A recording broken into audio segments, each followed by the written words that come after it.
L'islam retourne à un revivant calme dont personne ne parle. Permettez-moi de vous ramener au 15 juin 2024, une date qui, à première vue, semblait banale. Ce samedi-là, au cœur de Glasgow, un petit rassemblement symbolique a eu lieu à la mosquée centrale de Glasgow. Parmi les participants se trouvaient non seulement les visages habituels de la communauté musulmane d'Écosse, mais également un nombre notable d'hommes et de femmes portant des noms tels que MacLeod, Campbell et MacDonald. Certains avaient même amené leurs parents âgés, assis tranquillement à l'arrière, leur foulard tartan drapé sur leurs épaules, pendant qu'ils écoutaient le sermon du vendredi. L'imam, un homme d'origine pakistanaise, s'est exprimé en anglais, mais ses paroles contenaient sans équivoque « L'islam n'est pas étranger à ce pays. Il revient à la place qui lui revient. » Maintenant, si vous suiviez uniquement le récit dominant, vous considéreriez cela comme un simple événement interconfessionnel parmi d'autres, au mieux une curiosité. Les statistiques officielles du gouvernement écossais vous diront que la population musulmane en Écosse a légèrement augmenté au cours de la dernière décennie, passant de 1,4% en 2011 à environ 2,2% en 2023, une augmentation lente mais régulière, principalement due à l'immigration et à des taux de natalité plus élevés. Les médias, lorsqu'ils prennent la peine d'en parler, présentent cela comme une histoire de multiculturalisme, d'une nation embrassant la diversité. La BBC pourrait publier un article réconfortant sur un converti écossais trouvant la paix dans l'islam, ou The Scotsman pourrait publier un article d'opinion célébrant la tolérance de l'Écosse par rapport au reste du Royaume-Uni. Mais voici le problème, c'est qu'il est incomplet. Et en géopolitique, ce qui n'est pas dit est souvent plus important que ce qui est dit. J'ai passé les 3 dernières décennies à étudier l'intersection de la religion, de l'identité et du pouvoir, d'abord en tant qu'universitaire, puis en tant que conseiller auprès des gouvernements, et maintenant en tant que personne qui observe ces tendances se dérouler en temps réel. Ce que je vais vous dire n'est pas une spéculation. C'est le résultat d'années de travail sur le terrain, de fuites de documents et de conversations avec des personnes qui ne parlent généralement pas à des étrangers. Et ce qui se passe actuellement en Écosse n'est pas seulement une question de foi. Il s'agit de résistance, de réalignement et d'effondrement silencieux d'un empire qui ne réalise même pas qu'il est en déclin. Le fonctionnaire, ce qu'ils veulent que vous croyiez, commençons par les chiffres, car c'est grâce aux chiffres que les gouvernements contrôlent le discours. Selon les National Records of Scotland, la population musulmane en Écosse a effectivement augmenté, mais pas de façon spectaculaire. Le recensement de 2022 a montré que Glasgow, Édimbourg et Aberdeen ont les concentrations les plus élevées, les musulmans représentant environ 5 à 7% de la population dans certains quartiers urbains. Le gouvernement écossais, toujours désireux de se démarquer de Westminster, n'a pas tardé à mettre en avant son approche progressiste de l'intégration. Le Premier ministre Humza Yousaf, le premier musulman à occuper ce poste, a été un ardent défenseur de la tolérance religieuse, citant souvent les liens historiques de l'Écosse avec le monde islamique, du commerce médiéval avec les morts à la présence de soldats musulmans dans l'armée indienne britannique pendant les guerres mondiales. Les médias jouent le jeu. Un article du Guardian de l'année dernière célébrait à quel point la communauté musulmane d'Écosse est en plein essor, avec la disparition des mosquées, la nourriture halal devenant courante et même des convertis écossais occasionnels faisant la une des journaux. Le sous-texte est que l'Écosse est différente. Plus ouvert. Plus éclairé. Alors que l'Angleterre est aux prises avec l'islamophobie et les réactions négatives de l'extrême droite, l'Écosse est présentée comme un phare d'harmonie multiculturelle. Mais c'est ici que l'histoire commence à se dérouler. Premièrement, la croissance du nombre de musulmans n'est pas seulement due à l'immigration. Oui, l'Écosse a accueilli des réfugiés de Syrie, d'Afghanistan et de Somalie, mais la véritable histoire réside dans les convertis.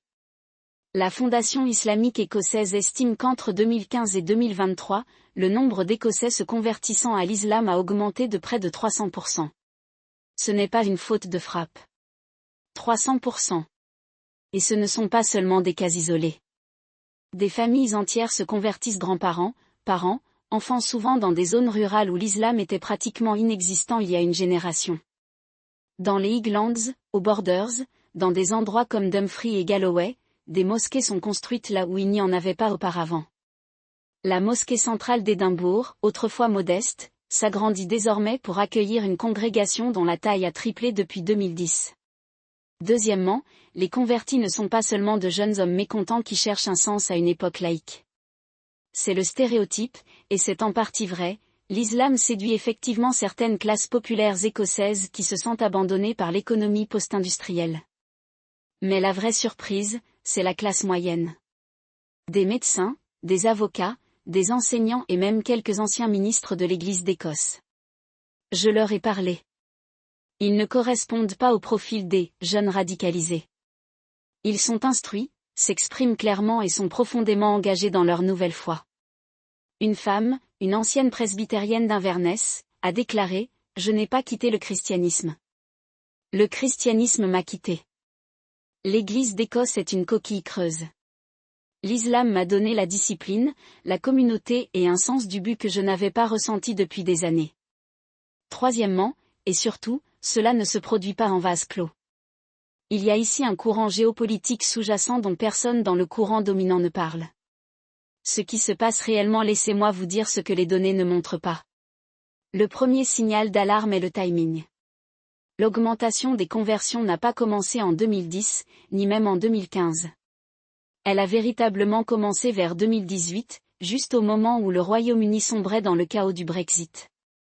L'Écosse, rappelons-le, a voté massivement en faveur du maintien dans l'UE. Le SNP, sentant une opportunité, a commencé à se positionner comme une alternative pro-européenne et anti-Westminster. Mais au moment où Nicola Sturgeon prononçait des discours sur « l'avenir européen » de l'Écosse, quelque chose d'autre se passait derrière le projet. En 2019, un rapport divulgué du Scottish Council on Global Affairs, un groupe de réflexion étroitement lié au SNP, a présenté une stratégie de « réalignement culturel ». Le document, dont j'ai vu des extraits, affirmait que la sécurité à long terme de l'Écosse dépendait de la diversification de ses alliances au-delà de Londres et de Washington. Une des méthodes proposées ? Renforcer les liens avec le monde islamique, en particulier les États du Golfe et la Turquie. La raison était que l'Écosse avait besoin de nouveaux partenaires économiques et que le monde musulman avait soif d'investissement. Mais il y avait aussi une composante culturelle. Le rapport note que les valeurs islamiques s'alignent plus étroitement sur l'étau communautaire traditionnel de l'Écosse que sur l'individualisme du libéralisme anglo-américain. Maintenant, vous pourriez penser qu'il s'agit simplement d'une posture diplomatique standard. Mais ensuite, vous regardez l'argent. Depuis 2020, l'Arabie Saoudite, le Qatar et les Émirats Arabes Unis ont investi plus de 500 millions de livres sterling dans des projets d'infrastructures écossais, mosquées, écoles islamiques et même un projet de « zone industrielle halal » près de Dundee. Le centre islamique de Glasgow, financé par des investisseurs qataris, est aujourd'hui l'une des plus grandes mosquées d'Europe. Et voici que ces investissements sont assortis de conditions. Pas de manière grossière, construisez une mosquée où nous coupons votre pétrole, mais de manière subtile, nous vous aiderons à construire votre économie si vous nous aidez à construire notre soft power. Et puis il y a la Turquie. En 2021, Recep Tayyip Erdogan s'est rendu à Édimbourg et a rencontré Humza Yousaf. Officiellement, ils ont discuté de commerce. Officieusement, ils ont discuté d'autre chose. La Turquie étend discrètement son influence en Europe à travers des réseaux religieux et culturels, et l'Écosse ne fait pas l'exception. Le Diyanet, la direction des affaires religieuses de Turquie, finance des imams dans les mosquées écossaises, offre des bourses aux musulmans écossais pour étudier à Istanbul et distribue même des Corans en langue turque à Glasgow. Il ne s'agit pas seulement de religion. C'est une question d'influence. Et l'Écosse, avec son histoire de résistance à Londres, est une cible de choix. Mais le signe le plus révélateur est la réaction de Westminster. En 2022, un rapport classifié du Mi-5 divulgué plus tard au Times avertissait que la population musulmane croissante de l'Écosse pourrait devenir un vecteur d'influence étrangère. Le rapport citait spécifiquement des inquiétudes concernant le financement saoudien et turc des institutions religieuses et le potentiel de radicalisation parmi les convertis. La réponse du gouvernement britannique ? Silence. Car que peuvent-ils dire ? L'Écosse est une nation décentralisée, et Londres ne peut pas s'immiscer ouvertement dans ses affaires religieuses sans ressembler au suzerain colonial qu'elle est encore aux yeux de nombreux Écossais. C'est ici que cela devient intéressant. L'establishment britannique sait ce qui se passe, mais il ne peut pas l'arrêter. Parce que l'Écosse ne se contente pas de se convertir à l'islam. Il s'agit de se convertir à une version de l'islam qui correspond à ses propres aspirations politiques. La géopolitique. Pourquoi c'est important? Laissez-moi sortir un instant, car il ne s'agit pas seulement de l'Écosse. Ce qui s'y passe est le microcosme d'une lutte bien plus vaste, l'effondrement de l'ordre mondial dirigé par les États-Unis et la montée d'un système multipolaire. Depuis la fin de la guerre froide, les États-Unis fonctionnent sous l'hypothèse d'une hégémonie libérale, l'idée selon laquelle le monde convergerait naturellement vers une démocratie, un marché libre et une laïcité à l'occidentale. Mais cette hypothèse s'effondre. La Chine est en hausse. La Russie est en pleine résurgence. Le Sud global affirme son indépendance. Et dans ce nouveau monde, la religion longtemps rejetée par les élites occidentales comme une relique du passé devient un outil de compétition géopolitique. Le tournant de l'Écosse vers l'islam ne se produit pas de manière isolée. Cela fait partie d'un plus vaste. En Bosnie, la Turquie et l'Arabie saoudite se disputent l'influence au travers de réseaux religieux et culturels, Erdogan se positionnant comme le protecteur des musulmans d'Europe. En France, le gouvernement réprime le séparatisme islamiste, mais plus il réprime, plus il se radicalise. Pendant ce temps, le Maroc et l'Algérie financent discrètement des mosquées et des écoles islamiques pour contrebalancer la laïcité française. En Allemagne, l'extrême droite est en hausse, tout comme la conversion à l'islam, notamment parmi les jeunes Allemands désillusionnés par le matérialisme occidental. La diyanée turque est profondément ancrée dans les institutions islamiques du pays. Aux États-Unis, la population musulmane croît plus rapidement que tout autre groupe religieux, les convertis représentant près d'un quart des musulmans américains. Et tandis que les médias se concentrent sur le terrorisme local, la véritable histoire est l'alliance discrète entre certaines communautés musulmanes et les mouvements anti-guerre et anti-impérialistes. L'Écosse n'est que le dernier front en date dans cette lutte. Et les acteurs clés? Brisons-les. 1. Les États du Golfe, l'heure pour contrer l'influence iranienne et se positionner comme les leaders du monde musulman sunnite. Leur soft power. Financer des mosquées, des bourses et des centres culturels. En Écosse, ils ne construisent pas seulement des institutions religieuses, ils construisent également des institutions économiques. Le projet de zone industrielle halal près de Dundee constitue un défi direct à la domination financière de Londres. Ils surjouent leurs mains. Si la communauté musulmane d'Écosse devient trop étroitement liée aux intérêts du Golfe, cela pourrait déclencher une réaction violente. Mais pour l'instant, l'argent circule et les convertis arrivent. 2. Erdogan pour restaurer l'influence de la Turquie de l'ère ottomane en Europe, en particulier parmi les communautés musulmanes. Son rayonnement religieux et culturel. Le Diyanet est la version turque du British Council, un outil de soft power déguisé en diplomatie religieuse. La Turquie est débordée. Son économie est en crise et son armée s'enlise en Syrie et en Libye. Mais en Écosse, il voit une opportunité, une nation décentralisée avec un gouvernement ouvertement hostile à Westminster. 3. Les États-Unis, Londres ne peut pas s'opposer ouvertement à la communauté musulmane d'Écosse sans ressembler à un oppresseur colonial.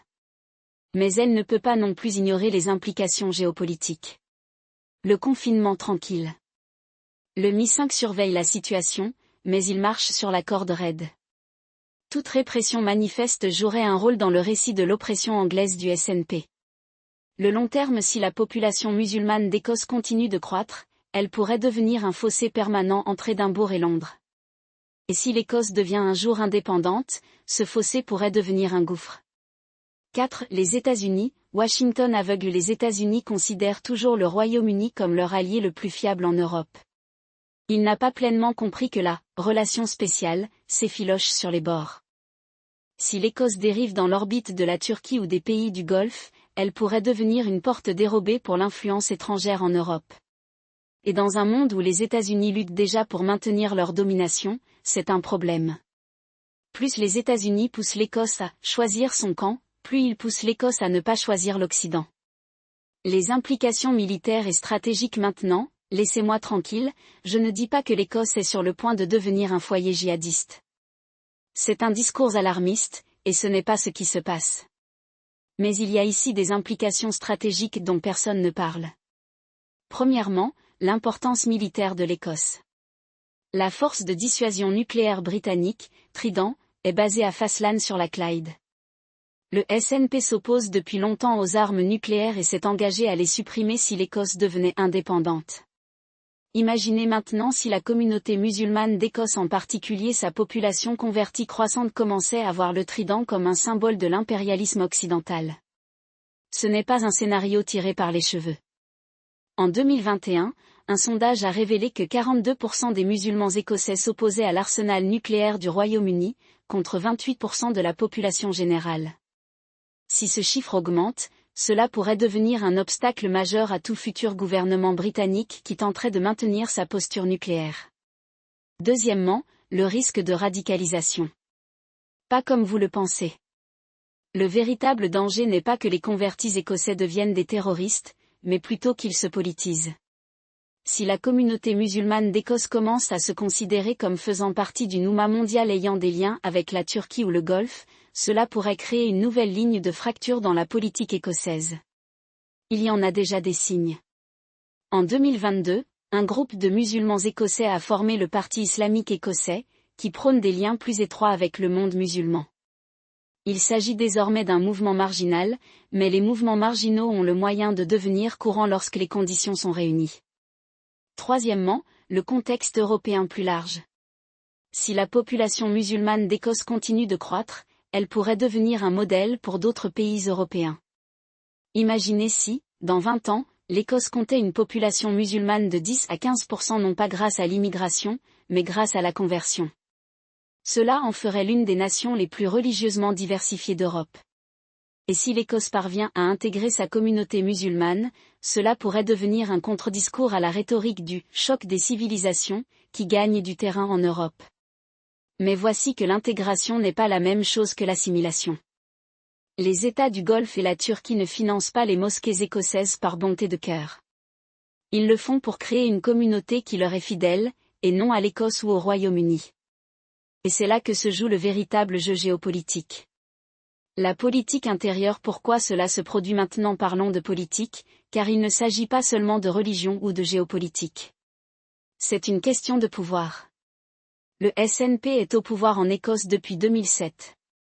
Pendant la majeure partie de cette période, il s'agissait d'un seul objectif, indépendance, indépendance et indépendance. Mais après le Brexit, après l'échec du référendum de 2014, après l'effondrement de la direction de Nicola Sturgeon, le SNP est à court d'idées. Il lui faut un nouveau récit. Et l'islam, plus précisément l'idée de l'Écosse comme pont entre l'Occident et le monde islamique, est ce récit. Humza Yousaf, le premier ministre musulman d'Écosse, est le visage idéal pour cette stratégie. Il est jeune, charismatique et résolument fier de son héritage pakistanais. Mais c'est aussi un homme politique avisé. Il sait que la communauté musulmane d'Écosse constitue un bloc électoral en pleine croissance et il se positionne comme son champion. En 2023, il a annoncé un fonds de 10 millions de livres sterling pour soutenir des projets communautaires fondés sur la foi, avec une part importante réservée aux organisations musulmanes. Il a également critiqué la politique étrangère du Royaume-Uni, en particulier en Palestine, qui plaît aux électeurs musulmans écossais. Mais voici que Yousaf ne joue pas seulement avec le vote musulman. Il joue avec le vote écossais. Le SNP a longtemps lutté contre sa base ouvrière, de plus en plus déçue par la direction urbaine et de classe moyenne du parti. En adoptant l'islam non pas comme une religion étrangère, mais comme une religion écossaise, Yousaf tente d'exploiter une source plus profonde de l'idée écossaise selon laquelle l'Écosse est une nation qui résiste à la domination extérieure. Ce n'est pas nouveau. L'Écosse a une longue histoire de définition de son opposition à l'Angleterre.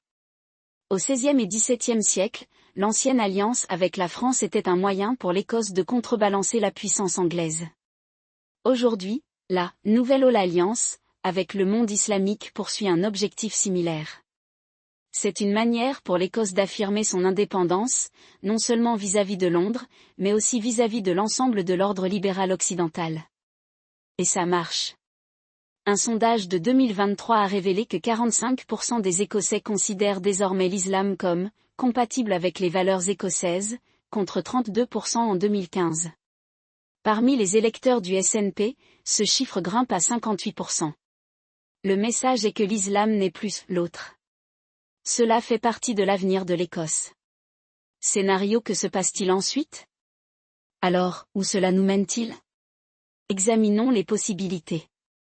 Scénario 1, le succès du soft power. Dans ce scénario, la communauté musulmane d'Écosse continue de croître, mais d'une manière intégrée et non menaçante. Les États du Golfe et la Turquie apportent leur financement, mais l'Écosse garde le contrôle de ses institutions religieuses. Le SNP utilise le vote musulman pour renforcer sa coalition électorale, mais sans s'aliéner le reste de la population. L'Écosse devient un modèle de multiculturalisme, une « troisième voie », entre la laïcité de la France et l'assimilationnisme de l'Angleterre. Le gouvernement britannique grogne, mais finit par l'accepter comme le prix à payer pour maintenir l'Écosse dans l'Union. L'Écosse noue des liens économiques et culturels avec le monde musulman, diversifiant ses alliances au-delà de l'Occident. Ce que la plupart des gens ne réalisent pas, c'est que ce succès de soft power n'est pas seulement une question d'intégration culturelle, il s'agit également d'un réalignement géopolitique. L'Écosse a toujours été une petite nation dotée d'une influence démesurée, mais ses alliances traditionnelles ont été limitées par sa place au sein du Royaume-Uni. L'All-Alliance avec la France visait à équilibrer la puissance anglaise. Aujourd'hui, la nouvelle All-Alliance avec le monde islamique vise à équilibrer la puissance américaine. Et c'est là que les choses deviennent intéressantes. Laissez-moi vous expliquer pourquoi c'est important.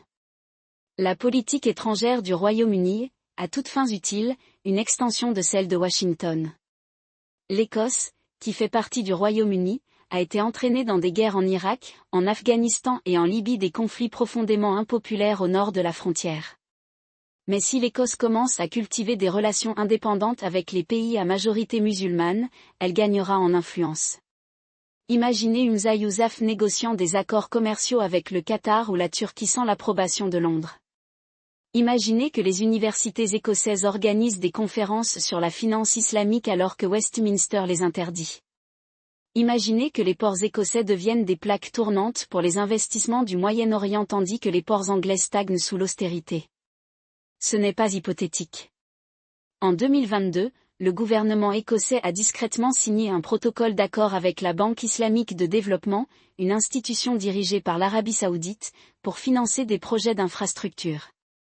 Le gouvernement britannique l'a à peine remarqué. Mais les États du Golfe l'ont fait. Ils voient l'Écosse comme une porte dérobée vers l'Europe, un moyen de contourner les restrictions du Brexit et de maintenir son influence sur un continent de plus en plus hostile à leurs intérêts. Et l'Écosse ? Ils considèrent le Golfe comme une source de capitaux qui ne s'accompagne pas des prêts de l'UE ou du FMI. Voilà pourquoi l'Écosse est en train de devenir un État client du monde islamique, mais pas de la manière dont les tabloïds le crient.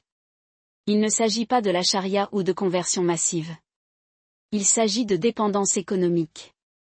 La Scottish National Investment Bank, lancée en 2020, peine déjà à attirer les investissements privés. D'où pensez-vous que viendra l'argent lorsque le Trésor britannique coupera le financement?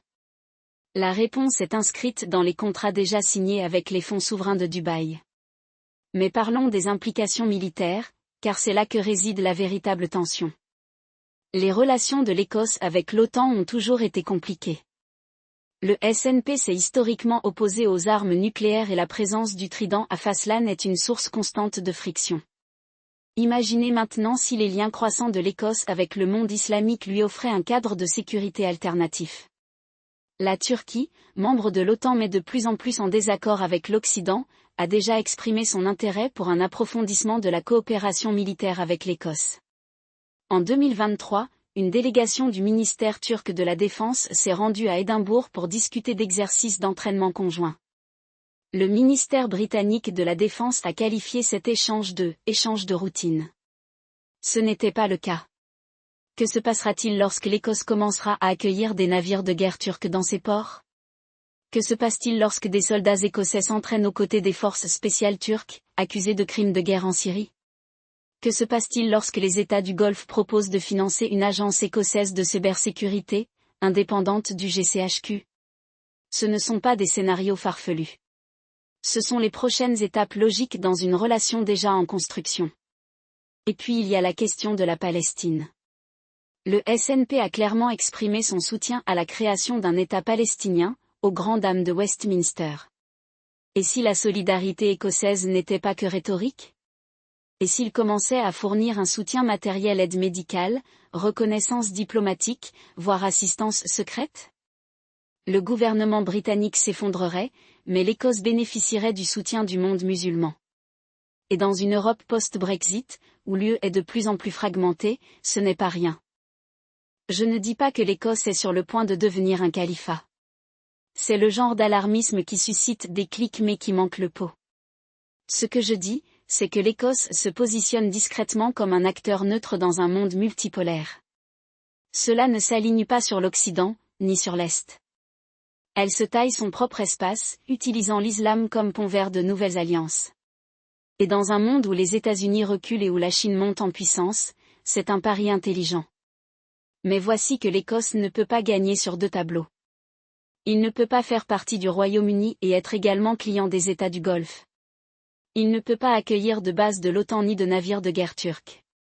Il ne peut pas accepter l'argent de l'Arabie saoudite tout en prétendant être une nation progressiste et laïque. Les contradictions commenceront à se manifester, et lorsqu'elles le feront, les réactions négatives seront féroces. Le gouvernement britannique en prend déjà conscience. En 2024, le ministère de l'Intérieur a lancé une enquête sur le financement étranger des mosquées écossaises, invoquant des problèmes de sécurité nationale. Le SNP l'a qualifié d'islamophobie. La vérité se situe quelque part entre les deux. Il ne s'agit pas de religion, c'est une question de pouvoir. Et l'Écosse joue à un jeu dangereux, dans lequel l'enjeu n'est rien de moins que sa souveraineté. Alors, où cela nous mène-t-il? Si l'Écosse joue bien ses cartes, elle pourrait émerger comme un acteur petit mais influe sur la scène mondiale, une nation qui fait plus que son poids en tirant parti de sa position unique entre l'Occident et le monde islamique. S'il fait un faux pas, il risque de devenir un pion dans une lutte géopolitique plus vaste, son mouvement indépendantiste détourné par des intérêts étrangers. Quoi qu'il en soit, le retour de l'islam en Écosse n'est pas seulement un phénomène culturel. C'est un tremblement de terre géopolitique. Et les répliques ne font que commencer. Ce que la plupart des gens ne réalisent pas, c'est qu'il ne s'agit pas seulement d'argent étranger ou de posture diplomatique, mais aussi d'une lente et délibérée refonte de la politique intérieure écossaise. L'establishment londonien y voit une menace pour la sécurité, mais la réalité est bien plus intéressante. Ce à quoi nous assistons, c'est l'émergence d'un nouveau bloc politique, qui ne s'intègre pas parfaitement dans l'ancien spectre gauche-droite. Appelez cela l'alliance islamo-écossaise, si vous voulez, même si c'est une étiquette grossière pour quelque chose de beaucoup plus fluide. Il ne s'agit pas ici d'une prise de pouvoir religieuse, il s'agit d'un changement démographique et idéologique qui oblige le SNP et le mouvement indépendantiste au sens large à recalibrer leurs priorités. Laissez-moi vous expliquer pourquoi c'est important. La population musulmane d'Écosse a augmenté régulièrement depuis les années 1990, mais le véritable point d'inflexion est survenu après le référendum sur l'indépendance de 2014. C'est à ce moment-là que le SNP, désespéré d'obtenir une majorité pour un futur vote, a commencé à courtiser activement les communautés musulmanes, non seulement en tant qu'électeurs, mais en tant que partie prenante du projet d'indépendance. Les chiffres racontent l'histoire. À Glasgow, où vit près de la moitié des musulmans d'Écosse, la part des voix du SNP dans des quartiers comme Pollokshield et Govan a bondi de plus de 20% entre 2015 et 2021. Ce n'est pas un hasard. C'est le résultat d'une démarche délibérée, les mosquées sont devenues des centres de campagne, les imams ont été consultés sur la politique à adopter et le langage de l'autodétermination si central dans le nationalisme écossais a été formulé dans des termes qui ont trouvé un écho auprès d'une communauté qui a passé des décennies à se sentir étrangère à son propre pays. Voici le malaise, le SNP ne s'est pas contenté de tolérer ce changement, ils l'ont encouragé. En 2018, Humza Yousaf, alors secrétaire à la justice, est devenu le premier musulman à occuper un poste important au sein du cabinet britannique. Son ascension n'était pas seulement symbolique, c'était un signal. Yousaf, fils d'immigrés pakistanais, incarnait la nouvelle Écosse que le SNP voulait multiculturelle, tournée vers l'extérieur et n'ayant pas peur de défier l'orthodoxie de Westminster. Mais son mandat a également révélé les lignes de fracture. Lorsqu'il a fait pression en faveur d'une législation sur les crimes haineux qui, selon les critiques, pourrait étouffer la liberté d'expression, la réaction négative a été immédiate. Les conservateurs écossais l'ont accusé de s'en prendre aux intérêts islamistes, tandis que même certains au sein de son propre parti murmuraient qu'il allait trop vite. L'ironie ? Les politiques de Yousaf n'étaient pas radicales par rapport aux normes européennes. Le Danemark et la France ont des lois beaucoup plus strictes, mais en Écosse, elles ont été présentées comme la preuve d'une influence islamique rampante. Passons maintenant à 2024. Le SNP est en crise. La direction du parti a implosé, ses finances sont sous surveillance et son emprise autrefois inattaquable sur la politique écossaise est en train de décliner. Mais voilà, le vote musulman ne mène nulle part. Au contraire, cela devient de plus en plus organisé. Lors des élections locales de 2022, des candidats indépendants dirigés par des musulmans ont remporté des sièges à Édimbourg et à Aberdeen, en se présentant sur des programmes mêlant conservatisme social et rhétorique indépendantiste. Ce ne sont pas des chiffres marginaux. Ils font partie d'un réseau croissant d'activistes qui voient l'avenir de l'Écosse comme étroitement lié au monde musulman au sens large économiquement, culturellement, bien sûr, politiquement. Alors, où cela laisse-t-il le mouvement indépendantiste ? Le vieux modèle du SNP progressiste, laïque et europhile ne suffit plus. Le parti est tiraillé dans deux directions. D'un côté, vous avez les libéraux urbains traditionnels, les syndicalistes et les restes de l'ancienne gauche travailliste. De l'autre, vous avez ce nouveau bloc socialement conservateur, économiquement pragmatique et profondément sceptique quant à la politique étrangère de Westminster, notamment en ce qui concerne la Palestine, le Cachemire ou le Yémen. Le SNP ne peut ignorer aucun des deux groupes, mais il ne peut pas non plus embrasser pleinement les deux. C'est la corde raide sur laquelle il marche. Parlons des réactions négatives au niveau national. L'enquête du gouvernement britannique sur le financement étranger des mosquées écossaises n'était pas seulement une question de sécurité, elle visait à envoyer un message. Le sous-texte était « Nous voyons ce que vous faites, et nous ne laisserons pas l'Écosse devenir un cheval de Troie pour l'argent du Golfe. » Mais la réponse du SNP a été tout aussi révélatrice. Ils n'ont pas nié les liens, ils les ont recadrés comme une question de liberté religieuse. Lorsque le rapport du ministère de l'Intérieur a été divulgué début 2025, montrant que près de 40% des mosquées écossaises avaient reçu un financement de l'Arabie Saoudite, du Qatar ou de la Turquie au cours de la dernière décennie, la stratégie du SNP était magistrale. Ils ont souligné les liens historiques de l'Église d'Écosse avec des groupes évangéliques américains. Et sont-ils vraiment une question de sécurité, ou s'agit-il de savoir qui définit l'identité écossaise ? C'est la question qui empêche Londres de dormir la nuit. Car si les communautés musulmanes d'Écosse commencent à considérer l'indépendance non seulement comme un objectif politique, mais aussi comme un impératif culturel et religieux, le calcul change. On ne parle plus de quelques milliers de voix. Nous parlons d'un bloc qui pourrait organiser un référendum. Et c'est là qu'intervient le véritable levier géopolitique. Imaginez un scénario dans lequel, à l'approche d'un deuxième vote sur l'indépendance, l'Arabie Saoudite ou la Turquie signalent discrètement qu'elle reconnaîtrait une Écosse indépendante dans quelques jours. Le Royaume-Uni serait-il obligé de risquer de s'aliéner ses alliés musulmans au Moyen-Orient, ou essaie-t-il de forcer l'Écosse à se soumettre ? Voici le scénario de projection dont personne à Westminster ne veut parler. Si l'Écosse vote pour l'indépendance dans les 5 prochaines années et soyons honnêtes, la dynamique prend forme, ce ne sera pas une rupture nette. Ce sera compliqué. Le Royaume-Uni traînera les pieds dans les négociations, dans l'espoir d'étrangler le nouvel État dans son berceau. Mais l'Écosse ne sera pas seule. Les États du Golfe proposeront des accords commerciaux. La Turquie enverra des investissements. Le Pakistan fournira une couverture diplomatique. Et l'UE, qui cherche désespérément un allié dans un monde post-Brexit, l'encouragera discrètement. Le résultat ? Une Écosse théoriquement indépendante mais dépendante financièrement et diplomatiquement d'un réseau de nations à majorité musulmane. Ce n'est pas un califat. C'est un État client. Mais voilà, le peuple écossais ne s'en soucie peut-être pas. Si l'alternative est une autre décennie de gouvernement conservateur à Londres, avec l'austérité et les dégâts persistants du Brexit, alors une Écosse économiquement stable et culturellement dynamique, même si cela signifie des liens plus étroits avec le monde musulman, pourrait être une proposition attrayante. Le SNP le sait. C'est pourquoi ils ont pris soin d'éviter le langage de la politique religieuse. Ils parlent de « valeurs partagées » et des « intérêts communs », pas d'islam. Mais le sous-texte est là, et il devient de plus en plus fort. Le véritable test viendra lorsque l'Écosse devra rédiger sa propre constitution. S'agira-t-il d'un document laïque, comme celui de la France? Ou bien reconnaîtra-t-elle l'islam comme un élément clé de l'identité de la nation, comme le fait la Malaisie? Le SNP a évité cette question pendant des années, mais il ne pourra pas l'éluder éternellement. S'ils optent pour cette dernière solution, ils s'aliéneront leur base libérale. S'ils optent pour la première solution, ils perdront le vote musulman.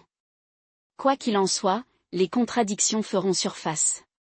Et c'est à ce moment-là que le Royaume-Uni frappera. Ils présenteront cela comme une bataille pour l'âme de l'Écosse, un choix entre un avenir européen progressiste et un avenir théocratique régressif. Ils débiteront leurs discours habituels, l'extrême droite criera à la « charia », la gauche mettra en garde contre « l'ingérence étrangère », et les médias publieront des histoires sans fin sur « l'islamisation de l'Écosse ». Mais voilà, ça ne marchera pas. Car d'ici là, les communautés musulmanes d'Écosse ne constitueront plus seulement un bloc électoral. Ils feront partie du tissu social du pays. Leurs mosquées feront autant partie du paysage que les églises. Leurs entreprises seront le moteur de l'économie. Leurs enfants fréquenteront les écoles, les universités, la fonction publique. Et lorsque le Royaume-Uni essaiera de les présenter comme des outsiders, l'Écosse refusera. Vous êtes désormais les outsiders. C'est l'avenir que je vois. Il ne s'agit pas d'une conversion soudaine à l'islam, ni d'une théocratie, mais d'un changement organique, une redéfinition de ce que signifie être écossais.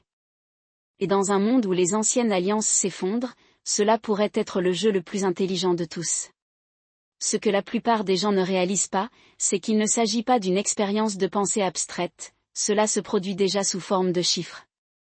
Prenez Glasgow, où la population musulmane a augmenté de près de 40% au cours de la seule dernière décennie, selon le recensement de 2022. Il ne s'agit pas seulement d'immigration, c'est la conversion. La Fondation islamique écossaise a signalé une augmentation de 200% des cérémonies de conversion entre 2015 et 2023, la majorité des nouveaux musulmans étant des Écossais blancs de moins de 35 ans. Et voici qu'un tiers de ces convertis ont cité la désillusion politique à l'égard de Westminster comme un facteur clé dans leurs décisions. Pas de théologie. Pas la culture. Politique.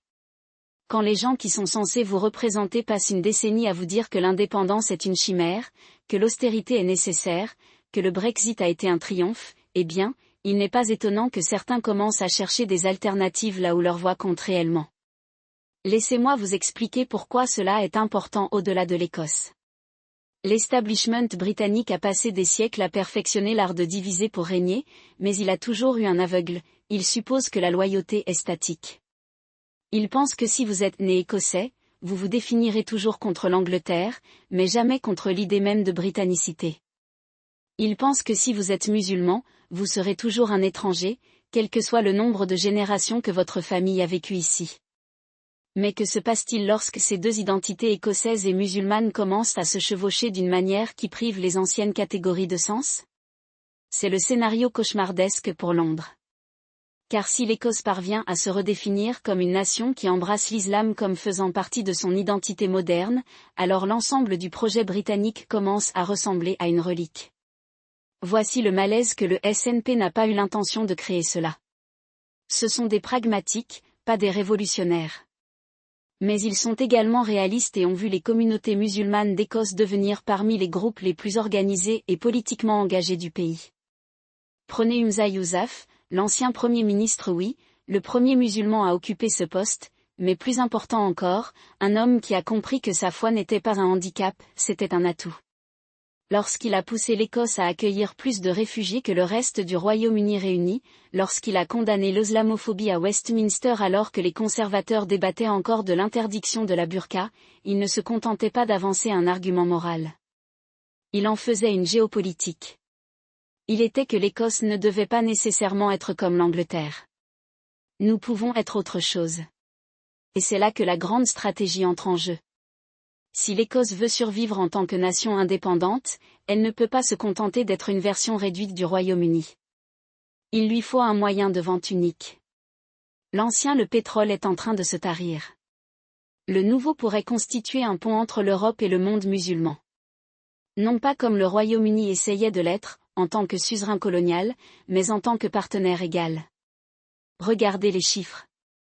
Le commerce de l'Écosse avec le Golfe a augmenté de 150% depuis 2016. Ces universités regorgent d'étudiants du Moyen-Orient et d'Afrique du Nord, dont beaucoup restent après l'obtention de leur diplôme.